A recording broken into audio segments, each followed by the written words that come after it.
Hello, my name is Lee Pierce, and we're going to make a short video on how to build a Docker image. First thing you'll need to do is build an environment that has Docker running. I happen to have this on a on a Debian system. Some of my instructions are CentOS. I tend to flip between the two, but the short story is you need to be able to do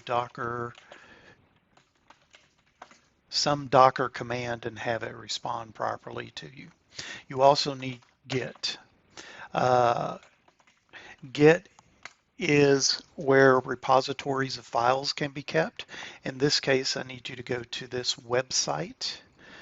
So go ahead and pause and go to that URL, and you can see where I have all the files for doing the demo I'm going to do today. If you open up the notes, you'll see some notes on how to prep CentOS. We'll skip those, and we'll go to the first relevant command, which is git clone. If you're not familiar with Git, the Git clone is basically a copy to copy down all those files that we were just looking at. So I'm going to paste those into this window. And it is copying all that data down. Okay. Now if we look, we can see that I have that subdirectory there. And then I have a few repos in there. We'll go into the CentOS Tomcat dogs, and you can see there's a Docker file there. That Docker file will end up being very important.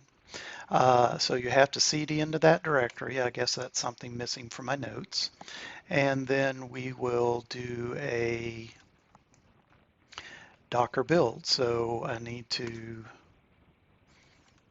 copy that and paste that into the window that I've CD'd into that directory, and it will start building. Now let's talk about what's actually going on while this is building. So if we go back one and actually look at the Docker file, it's sort of a script in Docker language. Specifically, it will start by pulling down an operating system that you saw it do a second ago. I have commented out the update and some other things just for the speed of this video. They aren't really needed to run the Docker image that we're going to build. Because I'm planning to demonstrate running something called Tomcat that requires Java, I'm installing Java Open JDK, which you can see it's chewing on that right now. Then we're going to install wget. Then we're going to cd into opt, and then we're going to use wget in order to pull down the version of Tomcat I'm using. This is all will be done within the Docker image. So what you see this over here, when you see things come up here, it's actually things that are happening inside Docker to build the image. What Docker's actually doing is building a succession of images, one for each one of these steps, saving it, and then doing the next step to add to it. So we download Apache into there, into the Docker image. We are then unzipping it, tarring it, getting rid of the tar file just for space. This copy is my application. So it will then copy the application into the Tomcat directory. So once it's done there, it is pretty much done with steps used to prepare our Docker image. So we have an OS, we have a Java environment, we have a Tomcat environment, and we have an application installed into that Tomcat. The entry point is the next thing that's interesting. That comes in place when you actually start the Docker image. This is essentially what it will do once you start Docker. It will go run the Tomcat.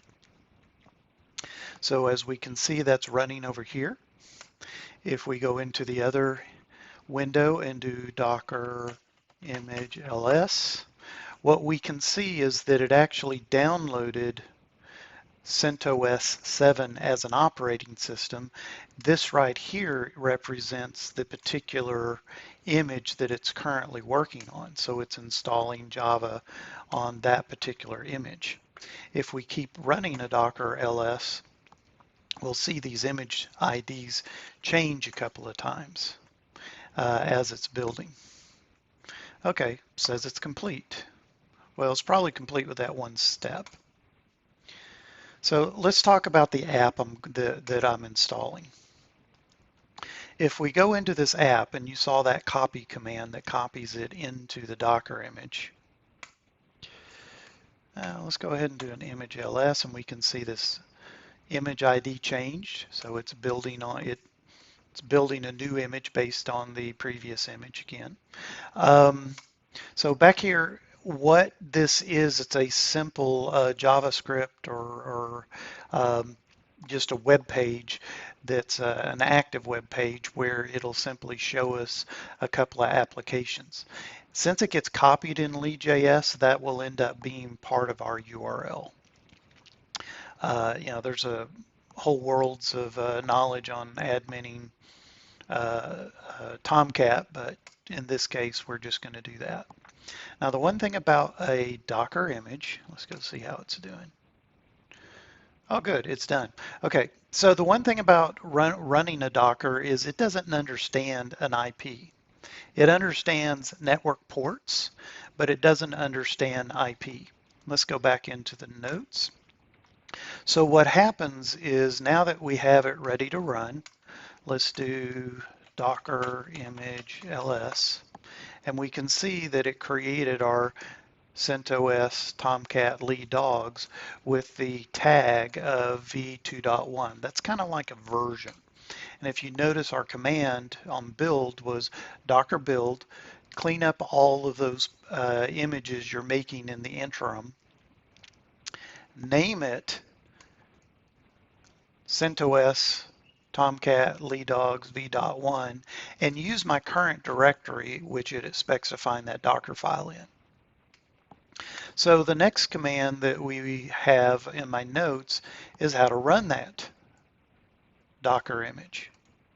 So if I copy that, the way you read this is that it's the Docker command, run. So this one was a build, that's a run. You've seen me do image commands over here, right? So there's different subcommands to Docker. In this case, it's run. I'm giving it a name. That's a short name, so it's an easy to see it. Then I'm telling it to map the ports of the server I'm running on. I'm running 8888, and I'm telling it to do a port mapping to 8080 within the Docker image. So what's going to happen is it will pick up this Docker image, fire it up. It fires up within the Docker image on 8080. That's a Tomcat default.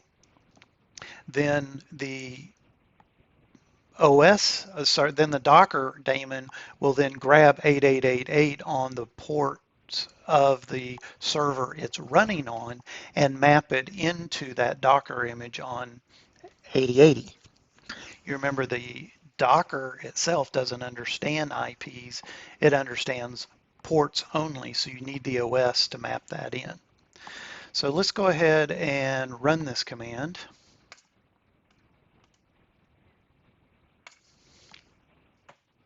All right, so it says it's running Docker image PS.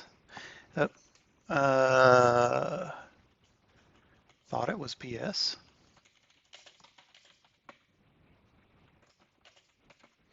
Okay, so it's just Docker PS. Well, sorry about that. Anyway, there is the running command, and you can see that it's got a name called dog. Let me go ahead and stretch this out a little bit. It's a little easier to read. See, it has a name dog, and you can see how it is mapped. So it's essentially grabbing just the internal networking of the server I'm on, and it's mapping the 888 to the 8080. So the end result of that is that we can go to localhost 8088 Lee.js. You don't want to go to 8080 because that's inside the Docker image. We've ported 8888 to be mapped to inside the Docker image. The Lee.js is actually going to the Tomcat image to tell it which of the apps Tomcat's running that we want to see. And we hit enter, and here's my little app. So my little app has a little button that you can click, yes for dogs. There's one of my dogs. Here is the other dog. So that is how you build and run a Docker image in the most simple form. So if we have a Docker PS, then we can do a Docker stop dog. Docker PS, now it's no longer running.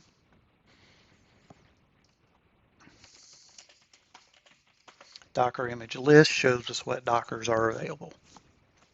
Thank you.